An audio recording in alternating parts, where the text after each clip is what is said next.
இன்றைய ஆத்மீக தேன். இன்றைய தினத்தின் தியானத்திற்காக சங்கீதம் 59:16 உங்களுக்காக நான் வாசிக்கட்டும். நானோ உம்முடைய வல்லமையை பாடி காலையிலே உம்முடைய கிருபையை மகிழ்ச்சியோடு புகழ்வேன். எனக்கு நெருக்கம் உண்டான நாளிலே நீரே எனக்கு தஞ்சமும் உயர்ந்த அடைக்கலமும் ஆவீர்.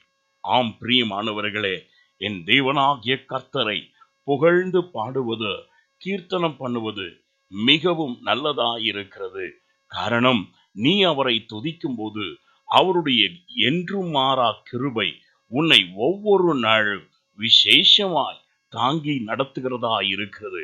உனக்கு பலவிதமான நெருக்கங்கள் கடந்து வரும் பொழுது அவரே உனக்கு தஞ்சமாய், பாதுகாப்பாய், பராமரிப்பாய் இருந்த உன்னை உயர்ந்த அடைக்கலத்தில் பாதுகாத்து வழி நடத்த வல்லவராய் இருக்கிறார். ஆனபடியால் நாள் ஆரம்பிக்கும் பொழுது உன் நாவில் கர்த்தருடைய வல்லமையை பாடி கீர்த்தனம் பண்ணு. அவருடைய கிருபை உன்னை ஒவ்வொரு நாளும் அதிசயவண்ணமாய் நடத்தும். நான் உங்களுக்காய் ஜெபிக்கட்டும்.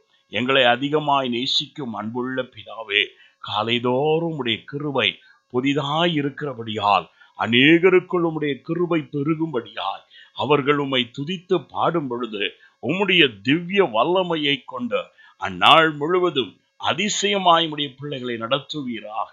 இயேசுவின் நாமத்தில் பிதாவே, ஆமென். God bless you.